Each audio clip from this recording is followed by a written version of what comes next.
The Kelly File with Megyn Kelly. Well, the president's executive action on immigration is not the first time the commander-in-chief here has looked for a way around the people's representatives. And just as he ignored Congress and, according to him, the law to unilaterally legalize 5 million immigrants, he also ignored the rules and the will of the people when the Democrats rammed through Obamacare. Remember this? In the summer of 2009, the democratically controlled House and Senate began to push their ideas of health care reform. The majority is against this plan! And the American people rose up. Wait a minute. Wait a minute. You want to leave? I got news for you. That you and your cronies in the government do this kind of stuff all the time. One day, God's going to stand before you, and he's gonna judge you. Lawmakers returning home that August were confronted at fiery town hall meetings. You have awakened the sleeping giant. We are tired of this. This is why everybody in this room is so ticked off. I charge you, Senator Cardin, with usurping authority not granted to you as a United States Senator.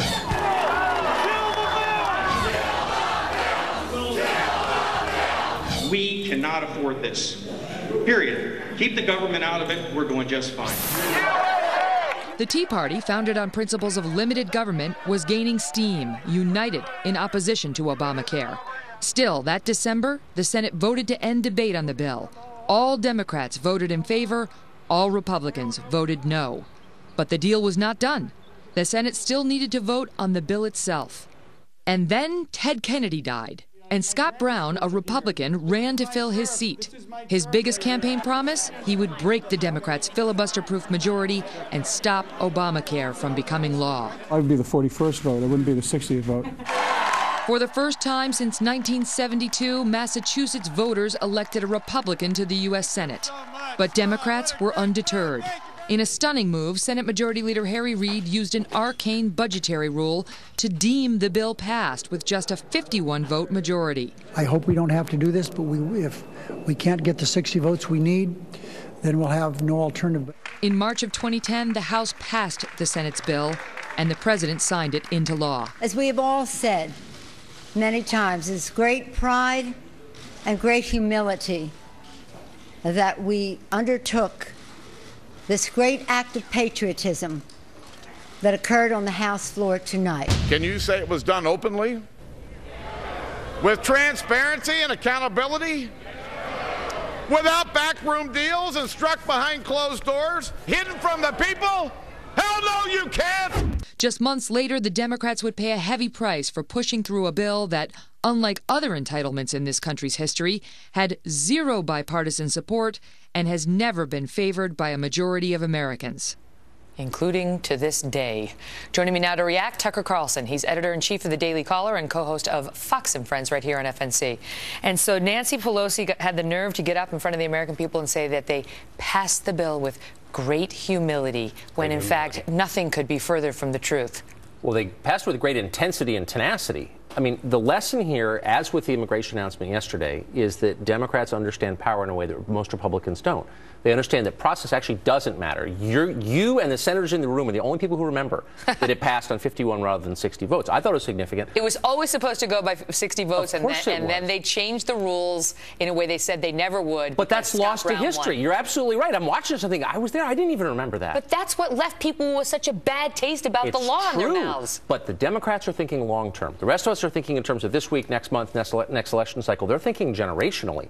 And they understand that their basic program is to take money, resources from Republican voters and move them to their voters. And that's what Obamacare does. That's what the immigration decision does. And over the long haul, when you take something from one group and give it to the other, the former group gets smaller, the latter group gets larger. And in this case, that's the Democratic electorate. But process does matter. It does matter. I agree. I'm just saying in terms of pure power. Process is what stops tyranny. That's exactly right. But they have a feral understanding of power. It's very simple. It has nothing to do with going about it the right way. It has to do with the simple mathematics of it. I have more power than you do. You will bend to my will. I don't understand how President Obama can get away with this again. You know, basically flouting the will of the American people. Yes. It's not that people don't want immigration reform. They do. The polls are actually in his favor on that. But they were totally against him doing it this way. That's completely right. against him doing it this way. And so he does it anyway. No one's rising up, you know, sort of People are saying, well, he did it, okay. Right. And he's completely contradicted his 25 misrepresentations on camera. Where's the accountability for that? There's none. But again, they're thinking in terms of generations. So they're thinking. But what are the American people thinking about? If you talk to them, they'll say, look, this is all noise. 20 years from now, you will be living on Barack Obama Boulevard. Your grandkids will be at Barack H. Obama Elementary School. That's just the fact. He's a historic president. Tough luck if you don't like it. He does it on attitude. so many different. I mean, all the executive orders he's taken on Obamacare that have been so controversial. Yes. He's getting sued over those. I mean, there is a long list of executive action that this president has taken that many people have raised eyebrows at, and yet he keeps going. Where will it stop? I agree completely. What kind of precedent is this? Well, presumably at the end of 8 years. But look, I'm not arguing on behalf of any of this. I find it repugnant, and I think it does damage to the system, the structure, which is the thing that separates us from other countries and makes us free and them enslaved. But they don't care. They really don't care. What about the folks we saw in those Tea Party events? They care. They absolutely care. But they are, it's a diffuse coalition. I mean, it's one president who's the most powerful man in the history of the world versus a lot of people who are basically atomized. They're not coalescing behind one person. It's hard to be effective. And you know what else? You know what else he has that I think has been very important? A compliant media. That's for sure. As we've said a million times, I think it every single day when I read the New York Times in bed, this would not stand under a Republican president. That's right. I don't know what they would do. They would boycott and picket the White House. It's been critical. And it wasn't until the media jumped on board, if you like your plan, you can keep your plan. If you like your doctor, you can keep, that he finally had to come out and make an explanation for that. And they're just not jumping on the subsequent, executive actions or misleading statements. The media are the one thing they're not supposed to be, and that's power worshipers. The one thing journalists can never be is people who worship power, who sniff the throne, and yet they do. And we have set up our next segment perfectly. Tucker, good to see you. Thanks, Megan. Still to come, Alan Colmes offers his argument on why the president's executive actions were lawful and necessary. Plus, President Obama said he didn't have this legal authority before he said he did. So how are the media covering that complete 180? That's next.